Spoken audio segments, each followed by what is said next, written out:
Good morning around the Diamond family. Welcome back to another episode. We have a huge episode, as you can see by the lovely guests we have on our panel today. Bill, good morning, good sir. As always, how are you doing on this Saturday? I'm awake, alive, and alert for a I Saturday mean, morning. does it get better than that? Does it get better than being awake, alive, and alert? No, no. I mean, at least not being hungover is also key. It's key. There might be But some truth to that with this cast of characters today. just a little bit, But Bill, we have an amazing group with us today. So, Bill, can you introduce us to this amazing panel of guests we have? Absolutely. So we got Sarah from Daddy-O Sports. She is a Red Sox fan and proud of it, and it's awesome. She's got some awesome baseball knowledge. She's been a podcast contributor before. She's written articles. It's been fantastic. We've got Joe, who is a Orioles fan who has got a shot for the playoffs this year, and he's excited and he's got a lot of fun stuff. He goes by Wax Packs and Whiskey. And then we've got Thomas from Atlanta, and as you can tell, he is right there watching or doing this from Truett Field, which is awesome. Thomas goes by 755 Chop Talk. So if you're on Instagram, make sure that you're following these guys. These are fantastic people that have been on a ton of times. So we're looking forward to it and we're excited about it. Yes, we are. Yes, we are. And we're going to get right into it because we've got two big AL East competitors. We're going to kind of go back in time 2 weeks and pick up where we left off. And we are going to do a bit of a comparison with the AL East. So, and then we're going to bring it over to the NL East. We're going to give Thomas his time to shine and let us know what his thoughts are. But Joe, Sarah, I want to ask you, and I really want to make this like an open forum. What do you think about your division this year? How tough do you think your division is going to be this year? Because if you're asking me, I think you guys have possibly one of the toughest divisions playing out right now in the American League. So, Sarah, let's start with you. What are your thoughts? I am horrified. Every year I'm horrified by our division. It is a very hard division. And when you start spreading it out around the league, everyone's like, well, I don't understand why the Red Sox aren't so good. Like, you have all these big name players. Look at our division. So going into this season, my whole mindset is like, let's just try to not be last. I live in the land of fear. I mean, the O's are going to have an amazing year. They have so much youth. They've brought up such great players. And that's the team I'm watching and I'm scared for. I feel that that's going to be the rivalry this year, taking over the Yankees rivalry, because it was so close on who was going to actually finish last. And we took last place and shined with it. So yeah, this division has always been hard, and it just maintains that level of difficulty. Totally couldn't agree more with you. Joe, what about you? Where are you seeing your division play out? Because as Sarah mentioned, you guys brought up a lot of youth, and I'm very, very intrigued to see what your team's going to do. But as a division as a whole, what do you think? I think it's toughest in the league. You're going to have 2 or even 3 wild card spots out of there. I'm calling it right now. The AL Central is crap, and AL West is going to be Houston. So I think AL East, you're going to have the 3 wild card teams out of there, and it's going to be fighting tooth and nail, barring any major injuries, because there are the injury bug. The injury bug is real, and it's right around the corner. It's always lurking in the shadows. Absolutely. I couldn't agree with you more, especially right now, spring training. You've got, everyone finally getting back together. They're finally playing together. You're seeing how healthy guys are. You're seeing what they did in the offseason. But speaking of offseason, in your division, there were some major changes not a lot of major changes. Bill will say that first ballot Hall of Famer Brandon Belt coming to the Blue Jays is like the greatest thing since sliced bread. But Red Sox lost a key player, Yankees kept a key player, Orioles brought up a lot of youth. Tampa didn't really do much, and then the Blue Jays kind of went with that mid-ground pickings throughout the free agency offseason. So based on the additions of your division, is there any team that you think is going to shock you more than another? Toronto picking up Dalton Varsho. That was a sneaky good pick. They got where did Okay. he left there, the one outfielder left there. There was Teoscar Hernandez that left there. So Teoscar's Maybe. gone, but I think they got a good replacement with Dalton. They got that left-handed bat. It's got a little bit more speed. And in the pinch, I mean, even though you got Jensen and big boy Alejandro Kirk behind the plate, Mhm. Dalton came up as a catcher. So you got basically three catchers that can be major league ready at any point. And you got some extra trade bait right there with somebody who might need a Danny Jansen or Alejandro Kirk during the race. So you got trade bait. Catchers, you want a good catcher too. As you can see last year when Atley came up, that's when the Orioles started doing better. If you got a good catcher, Facts. that is the pitching staff. Mhm. Watch out. And Sarah, what about you? Same question. A lot of changes in your division. So what team is going to shock you most out of any other? I still feel like talking to people in Boston, they still have this mindset that Baltimore is a last place team. And it's something where, you have the Yankees. It's a lot of the same players. It's, you have Tampa Bay. It's just Tampa Bay. I just chalk up Florida as Florida. Toronto as Toronto.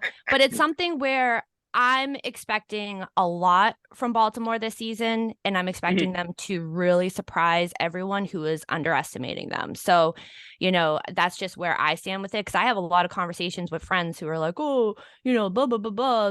We got to worry about this team and this team. And I was like, you don't have to worry about Seattle as much as you have to worry about the teams that are in your division. And those are the teams to worry about most in the division.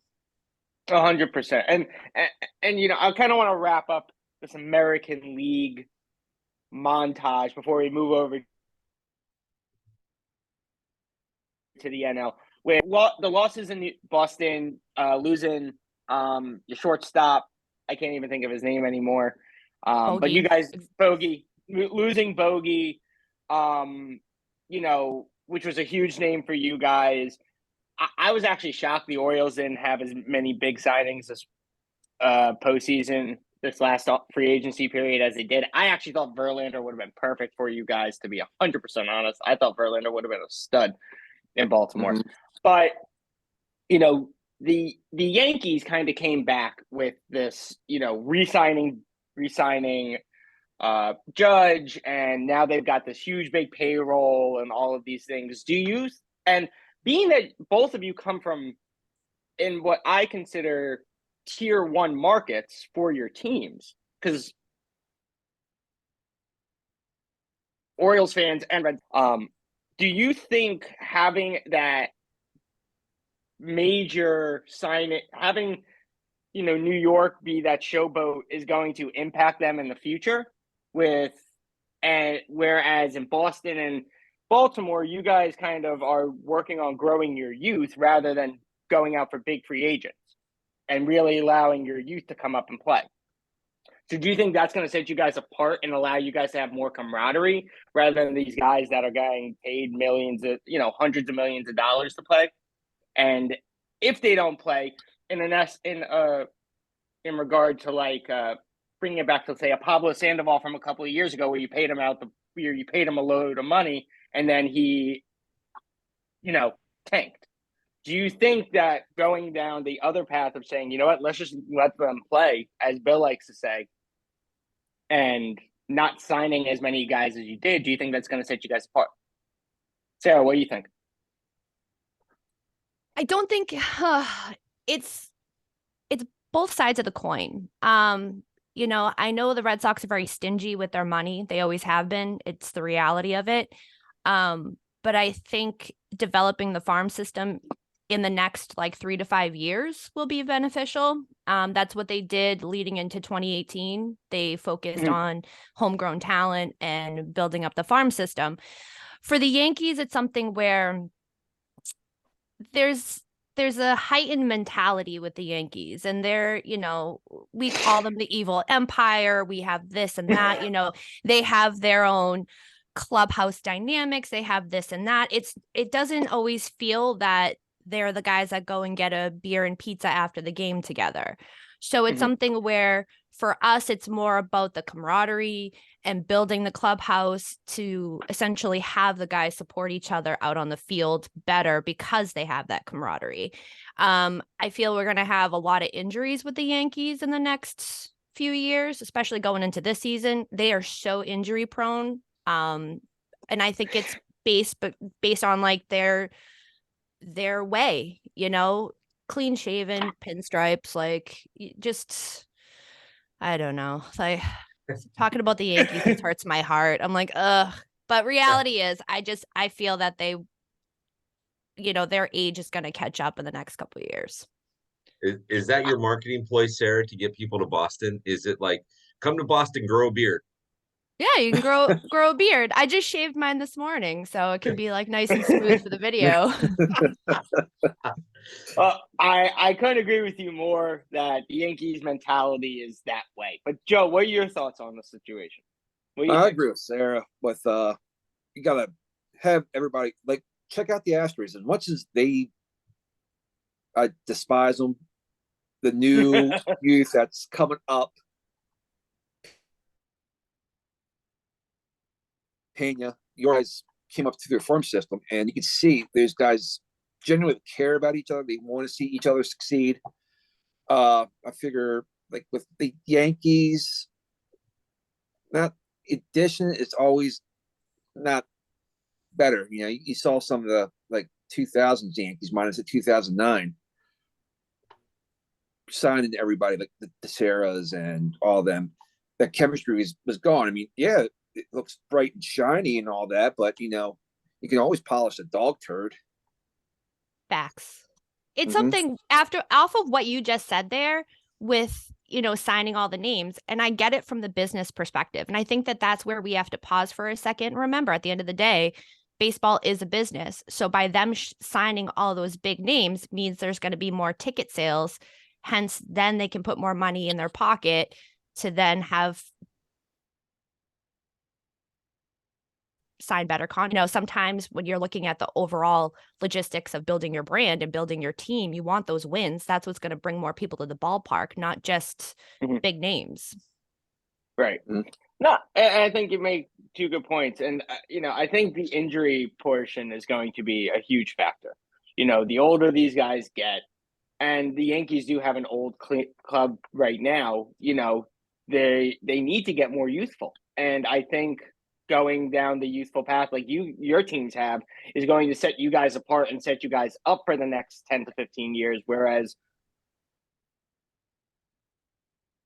big name signings in the back 5 to 10. So I'm very pleased to hear what you guys have to say about it, because I think the two teams at the top of this picture, whereas Bill is like, oh my God, the Red Sox at the top and the Orioles, I think your two teams are going to be fighting for those, for last place. No, I think you guys. No, I actually think you guys will be fighting for. I think this division is going to be your three teams. I think it's going to be the Yankees, Orioles, and Red Sox that are going to be fighting. In all honesty, I do. I don't see the Blue Jays doing that much. I see them being middle of the road, and I see Tampa Bay actually taking last place because they've done nothing. But please. Please. As Sarah says, please. I'm very curious to hear what Thomas has got to say on the NL side. So, Bill, why don't you take over from here, my friend? Thomas, let's talk about this for a second. So, how do you think your Braves are going to fare this season? I feel like we're the team to catch because we're a 5-time division champ. I feel like all the moves that the Mets did were just to get back to the Braves level because they lost a lot of pieces over the season. I feel like the Phillies caught the same momentum that the Braves did in 2021 where they were just a hot team at the right time. They didn't finish like the Braves did. Look at the rings, but hey, we have the best division in Major League Baseball with the three-handed monster of the Phillies, the Mets, and the Braves. Well, and you have two teams that are possibly going to tough. lose 100 games, right? Yeah, In your that too, division. that too. But that does help that we are playing every single division this year. So when we play those NL Central teams, when we play those AL Central teams, that's going to be a little bit more balanced out so that we're not beating up on each other throughout the season. It's going to be a much better October when it comes to baseball. So the only concern that I might have, and I'd be interested to see how you address this, is the Yankees now have Max Scherzer and Kate Upton on the mound. I mean, Justin Verlander on the mound, right? And so most teams that win World Series or at least get deep into the playoffs have two very dominant starting pitchers. Now, it's all going to depend on whether or not Max doesn't have a sore arm, right? And Justin, he's coming near 80 years old. I think the Social Security Administration sent him a letter saying, hey, you can take your Social Security anytime you want. But what are your thoughts about the Mets having that that pitching staff versus the Braves and the Phillies? See, I think the Phillies got better on the offensive side, but I don't think they got better on the defense on the pitching side. So, what are your thoughts about the pitching matchups in that division? Always had teams in I'm not worried about it because I feel like the Braves have always had to deal with other teams in the division having a dynamic pitching rotation. When you look back in the early 2000s with the Mets, you had DeGrom, you had Matt, you had Noah Syndergaard. That was a unbelievable rotation that was trying to rival the Braves of the 90s with the John Smoltz, Greg Maddux, and Tom Glavine. But on the flip side, you got to look at us too. Everyone's trying to chase the Braves because we have the place with it years ago. We have Spencer Strider. We have the second place Cy Young Award, Max Fried, and then we have Kyle Wright, who had 20 wins last season. And then don't ever forget about Charlie Morton, who was battling injuries last year. He's going to have, I think, the comeback player of the year this year. So we are just as strong, if not stronger, than the Mets and any other team in Major League Baseball. So for those watching this, Thomas, where are you at? You seem like you're outside. Where are you at? I am out the 2023 World Series champion, Atlanta Braves. You better knock on wood right now, good sir, because guess what? If you just jinxed them in winning, they're going to find you off of this program. Yes. And normally I would agree with you. But I said the exact same thing at this exact same time in 2021. I just had a feeling because the Braves, they played horrible. I mean, it was just that shortened season of 2020 and how we lost to the Dodgers, push from the team, just like I felt a push from them last year, that they're going to come out hungry the next year. So I said the exact same thing for 2021. And the way they started in 2021 and then got hot right at the right time, I'm feeling the same thing. We're not going to start off bad, but we're going to come off hot and be the best team this entire season. So, Thomas, who's starting at first base for you this season? I mean, that'd be Matt Olson. I mean, we don't really have a lot of depth when it comes to first base. And we're not even going to talk about it right now. But, hey, we have a all-star caliber first baseman. You know that I don't know. I think the Dodgers are going to start Freddie Freeman, but you can take Matt Olson. That's fine. That's fine. Speaking of age, Freddie Freeman. Yeah. So don't worry, Thomas. I got your back on that one. I got your back. I'm not gonna let Bill come in with the Freddie Freeman actions and everyone knows to bring burst your ego. Freddie is just another player that left the team. We're not worried about him anymore. He's in the past. There you go. So, Thomas, I like your assessments on the East. I do think the Eastern divisions, both American League and National League, are going to be the divisions to watch. I really do. Mm-hmm. The West, Houston's going to run away with the West. I think the Padres are going to implode themselves. Manny opting out and all those conversations and things like that. It's all going to come down to injuries. So I like your assessment on your pitching staff. And that, honestly, that's what's going to win you the games. It's not I mean, it doesn't, if you can score 10 runs a game, but you give up 11 runs, you're not going to win very many games. So I like your pitching staff. So that's great. So let's talk realignments. So part of the show is going to be about the realignments, and I'm not going to mention how, that there's a lot of people out there saying, oh, well, what ifs, and it kind of gave me the bug to say, well, what if we had some people on around the diamond and we talked about proposed realignment? So I asked Sarah and Thomas and Joe, and then Sam and myself, we all decided to give you 2 expansion teams, where we thought they might be, and maybe even some names for it. And Joe went for extra credit, and he called each division with awards, which was awesome. So, Sarah, wait till you see Joe's thing, and you're gonna go, "Oh man, Joe went for it all." Yeah. Like, not only did he get extra credit, but he helped grade the papers with the teacher. Let me tell you. Let me look I'm this very off my notes real quick. I'm very excited to hear how Joe came up with all of this when we get to his. But Sarah, as we like to say, ladies first. So Sarah, you gave me your write-up. We don't need to go through word by word, but give us the breakdown of how you'd like to see this expansion. So I'm basically like, let's get rid of divisions. It's something where, from being a Red Sox fan, it's always division rivalry. And I'm so over playing the Yankees, 10 times in a season. I want it to be open to play more teams within our league. So it's also, now that we have interleague play, like, let's get more games played. Let's also shorten the season. Anywho, just bring in the teams. So bring in 2 teams and just eliminate divisions. And you have the top 6 teams from each qualifying for the playoffs. You can break it down after that to however you want to do it, where you do the first 2, first place and second place, have bye weeks, and then you have the other 4 going for the wild card and playing it out like that. It's just, get rid of the leagues, the divisions, just call it a day. And then I like the Pacific Northwest getting a team, so like Northwest rivalry up there. And you think, I see you mentioned, having that Portland-Seattle battle. Yes. Is there, so you think keeping it up in the Washington state and maybe not doing like a Washington-Oregon battle? Kind of leaving Oregon. So my bigger life window plan isn't just baseball with this.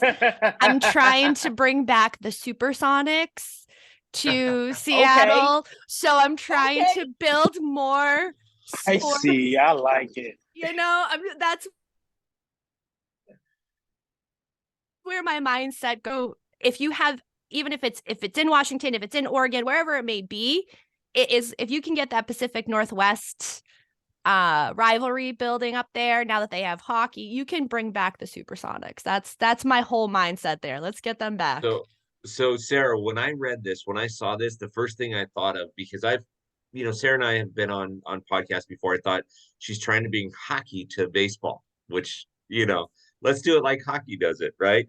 And then I didn't think about the Supersonics, but now that you say that, I'm with you. So bring back that. And then once you get that, Sarah, if you could help me work with the city of Houston and the Major League Baseball and have them combine some cash and revitalize the Astrodome, and then have the Astros play there like 12 times a season, that would be awesome. So first, let's get the Supersonics back, and then help me revitalize the Astrodome. Are we in? We got it. We got it. All right. I'd be about revitalizing the Astrodome, but Houston, the Astros have already got enough to bring people to their games. We don't need people going to their games. If anything, I'd like to see the Astrodome be used as like a specialty field for like special games. Do like a random game here and a random game there, kind of like they do with the Field of Dreams. But Thomas, I love your breakdown of how you went around your realignment and your expansion. So take us through your run through of how you'd see this breakdown going. All right, mine struggled, and I give all credit to all the MLB writers that have to make these divisions because I struggled hard with it. But with my 2 expansion teams, I went to Las Vegas, named that team the Aces. So you have the Las Vegas Aces. And then in the National League, I added a team in Charlotte. And everyone thinks Nashville is going to be that next city that gets an expansion team. I feel like Charlotte's just a little too close to Braves country. So I went about maybe 30, 40 miles further and put it in Charlotte because that's a very big sports town. But yeah, I don't necessarily like breaking it down to 4 teams in each division. I like Sarah's take on breaking it down to just conferences, and that's just where I stand with it. Braves are still going to run with whatever the Braves do. It's just going to be fun time. I personally, Thomas, I personally like the American League South. The Cincinnati Reds and the Cleveland Guardians are in the South. I did some high school geography, but I must have not did it very well. But okay, all right, it works out for me. In my defense, that was the last division I did. That was the last division I did, and that was just the leftover teams. And like, oh yeah, okay, right there. They look good right there. There you go. Well, baseball, Bill. You know, Yeah. we were lucky enough to have our guests do alignments as well. But you know, and we're gonna get to Joe's next. But I'm curious to hear what you have to say about this because So you my and I two- have had extensive conversation. So my 2 expansion teams were the Las Vegas High Rollers in the National League West. And then I wanted to go into Nashville and have the Nashville Soldiers there. Now, Nashville, if you know, there's a lot of history, and one of the last stands, last battles, real battles in the Civil War was in just outside of Nashville in a place called Franklin. So I thought that would be, just something fun, I guess. I'd move the Nationals over to the American League East. I'd move Toronto over to the American League Central. And then the South, I actually did a pretty good job with keeping with my geography class, but I put Texas and Houston in the same division. I moved the Diamondbacks over to the West, the American League West. They're going to lose 100 games anyways, and so will the A's. The National League East changed up a bit. I put both Pennsylvania teams, the Reds and the Mets, in the National League East. The Central, National League Central, Tigers, Brewers. So I moved the Tigers over, Cubs, Cardinals. And then the South, Braves, Royals, which that got a little weird, Miami and Colorado. So I'm with Thomas. That gets a little. Let's talk about NL South. That gets a little weird. Trust me. And then Giants, Dodgers, Yeah. Padres, and High Rollers. So I was looking, Thomas, I'm with you. That's why Turnabout's fair play tease the heck out of me because I'm looking at this going, all right, who's in the South? Atlanta, Miami, Colorado's close enough to the South, I guess. Kansas City's nowhere near, but hey, Thomas put the Reds in the South, so I'm okay. Well, we're gonna What's up? do a little bit of a geography lesson right here. As you can see, Oh my god. the Rockies are over here, and the South is way over here in this Yeah. area, right Where- down here. Where are the Guardians and where are the Reds? Oh yeah. Further So south. I'm sorry. Hold on. Let's go back to our geography board. The Cleveland Guardians are right here, slightly next to it, right behind, actually right below them. So Bill, I'll give you a B- when it comes to geography, and you. That Thomas, was better I'm gonna than I have did to in give high you school. Thomas, No. I have to Thomas- at least get the same grade as Bill. At least the you're same grade. getting a high C+. High Oh C+. my goodness. Look, but you're not far off from Bill. Bill's only at like an 81, so you're like a 79. You're like right there. All right, It's I'll like take that. it's like That's a it's passing pins and grade. needles. It's pins and needles. Pins and needles. C's get degrees in Um, my book. C's get degrees. On a side note, Sam would be a perfect weatherman. Oh, So over 100%. Yeah. And right here, Well, have the- as Alberta Clipper coming down. Expect 3 to 4 inches tonight. with wins gusting at Well, I do like to say I did live in New England for 9 years, and one of the things said is that in New England, the weathermen have the best jobs because they're never right and they're never wrong because it's always a 100%. toss up. Yep. We could have, as Sarah knows, 3 days ago it was sunny, and then 3 hours later it was a snowstorm. So, yeah, that's how we. 100%. You never know. You can get 4 seasons in a day here in New England. It's go beautiful. home, Mother Sam- Nature, you're drunk. Yeah. Sam lived in New England for 9 years during college, and what kept him back was his geography class. That's what True. that's what was holding him back, right, Sam? But when we get to my realignment bill, you'll be able to see that I made sure geography didn't play a factor. So, There we go. There we go. All right, what we got here? Let's look at Joe's. Right now, this one is pretty awesome. Joe, like I said, did the extra credit. Not only did he do the extra credit, but he tells you the winner of each division what award they get. So, Joe, break us down here on this. All right, Portland Beavers. You know, why not Beavers? And when the Facts. NL, Charlotte Waves, OBX. Let's represent the OBX. So AL East, Babe Ruth Trophy. Let's honor Babe. AL North, since we have the Cleveland Guardians there, Satchel Paige, since he played in Cleveland. The AL South, we got the Houston Astros in there, Nolan Ryan, because why the heck not? And AL West, we have the Portland Beavers in the AL West, and we have Oakland moving to Las Vegas to become the A's, which history lesson, they came from Philadelphia. Connie Mack was the all-time winningest coach. Connie Mack trophy. Going over to NL East, Tom Seaver trophy. NL North, Bob Gibson. Thomas, I think you'll like this one in NL South, the Bobby Cox trophy. I do like that one. I do like it. And that's where I'll drop Charlotte, right there in NL South. And NL West, Yeah. the Jackie Robinson trophy, because it's Jackie freaking Robinson. And that's it.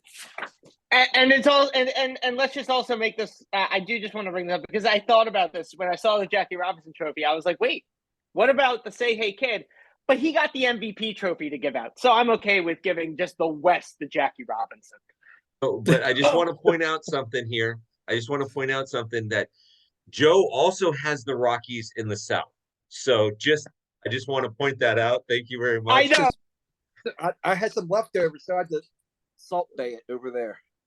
And we actually have the same National League East division. I didn't realize that too. Yeah. Mets, Pennsylvania. Nationals, Phillies. Oh no. I didn't have the Nationals there. I had the two Yeah, you had the Pennsylvania teams. Nationals. Yeah. Mhm.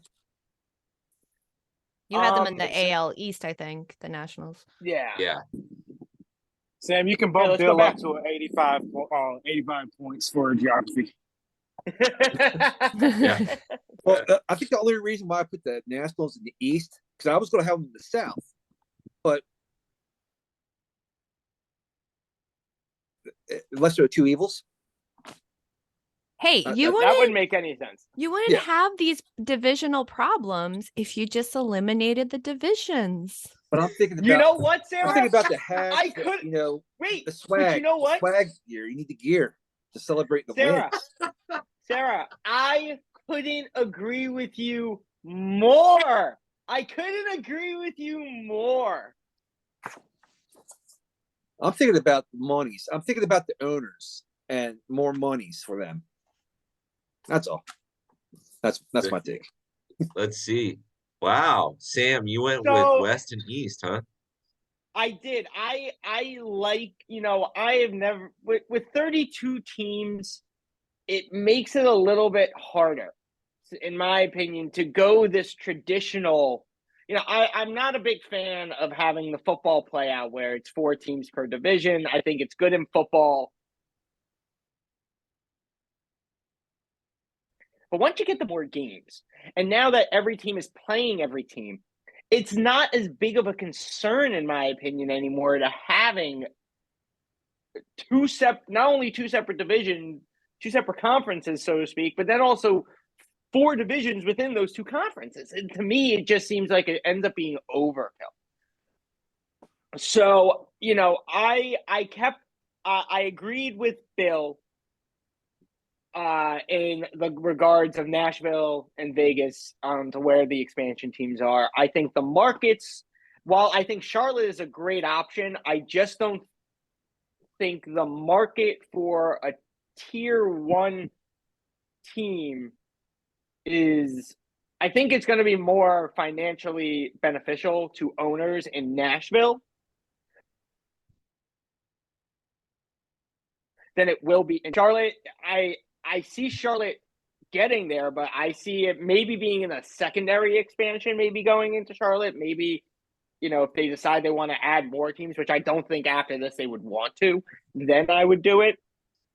But I think financially, Nashville makes most sense. And then if it doesn't work out in Nashville, then try it in Charlotte. I mean, look, teams move. Teams have moved. Teams get sold. They get relocated. And then fans get upset and deal with the consequences of buying all brand new apparel to compensate for the team that they just had to leave. And again, you're eating into Braves country, so they're not going to buy that much apparel. Yeah. Well, I mean, I think there's enough fan base to go around. And I think when you get teams, and here's the thing I like to think about is that when new teams get, fans like to root close to home. So while, you're going to have a lot of Braves fans, you'll still have a lot of Braves fans in that area. You'll see a lot of Charlotte people or Nashville people be, committed to their teams, and they'll want to, or their location, and want to root for their location. But no, I went Eastern Conference, Western Conference. I felt that was the easiest way. I kind of split it right around Chicago. So I went half and half. Sam and Sarah, to your guys' point, okay, I'm going to give you props for this. If we go old school baseball, remember, there was just a National League and an American League. There wasn't all these different, conferences and things like that, or these different divisions, I should say. Not only that, but the winner of each league went to the World Series. There was no playoffs. It was just the World Series. And so, I mean, that little brutal, but you guys are going old school, and I like it. Thank you. If we're going to lose a lot of traditional things with baseball, with all the new things coming up, might as well bring some of traditionalism back into baseball. Facts. Let's go old school. So, this was great. I am so happy we were able to talk about this expansion, this realignment. I thought it was awesome. But we have Bill has put a lot of new fans coming into the clubhouse. Actually, it's an all-week new fan clubhouse week. Bill, who we got? So Mel and Diana are Mets fans. The episode's already been filmed. I was laughing hysterically through it. They were great. They were great podcast guests. Dylan's a Phillies fan. That one's already done as well, and he did phenomenal. By the numbers, that's Jason Beck and Dave Hummel and I do that, and we can have a couple other folks jump on, but we're going to go jersey numbers 26 through 30. If you listen to the ones 21 through 25, you're just going to it's going to blow your mind, because it's so many guys that wore those jerseys that were so great. Sarah, who's a new Mets fan, that's not the same Sarah that you've seen before, new Mets fan, she'll be on Friday. And then Sam and I will preview this same Around the Diamond for next Friday. So we got a full cast of characters. That's not including a couple of lives that we're going to do. I think I have 4 or 5 different lives scheduled. So yeah, we might be a little busy this week. This will be fun. We're going to keep those lives as a surprise. And next week, as Bill and I preview the NL West, or the NL and AL West, believe me, it's going to be a preview you're going to want to watch, because Bill and I are going to get into it. But Bill, we got some things we got to look out for. What are we looking out for from Top Fan Rivalry? So we got a couple of new articles. We got a Yankees article that's going to go up in the locker room. We've got Dave Homel's writing a series of players that should have their jerseys retired, but haven't done so. Obviously, we talked about the new podcast. We've got the watch parties. We a tremendous amount of watch parties, and let me tell you, this is one of those things that has been insane. So we've booked Houston, we've booked Atlanta, we've booked Fountain Valley, California, we've booked Anaheim. In Anaheim, on the 1st of April, we actually rented out an entire brewery. And so that's going to be pretty fun to do. That's Angels A's. We're working on getting Boston booked. We've got a couple of locations in Chicago and Philadelphia that we're looking at. So watch parties are going to be amazing. But Sam, I always got to have some type of announcement, right? So You bring the announcements. You bring the fire when you bring these announcements. So Let me here's tell the you. next announcement. I'm going to start a rivalry show that's going to be very similar to this, and everybody that's on here will have a chance to be a part of it. But I'm going to do a rivalry show, and the very first rivalry show that we're going to do, we're going to film inside of Baseballism Irvine. And we're going to have 2 Dodger fans and 2 Angels fans, and it will launch the day this rivalry talk show will launch the day that the Dodgers and Angels watch party is. And so we're going to film it inside the Baseballism Irvine location. We're working on doing some stuff with Baseballism, which is just going to be awesome. But there's going to be a new show besides the Around the Diamond, besides the weekly review. Now we've got rivalry talks. So we're going to bring Sarah back in and talk about how much she loves the Yankees. And we'll bring a Yankee fan in and she can have some fun with that. Or a Baltimore fan, depending on, how Joe's team is doing. And Thomas doesn't have to worry about rivalries because apparently they're going to win the East with no problem. But we have a new show coming out, which is going to be fantastic. And so, Thomas, where are you at, by the way? Now you've kind of walked down the street. Where are you at?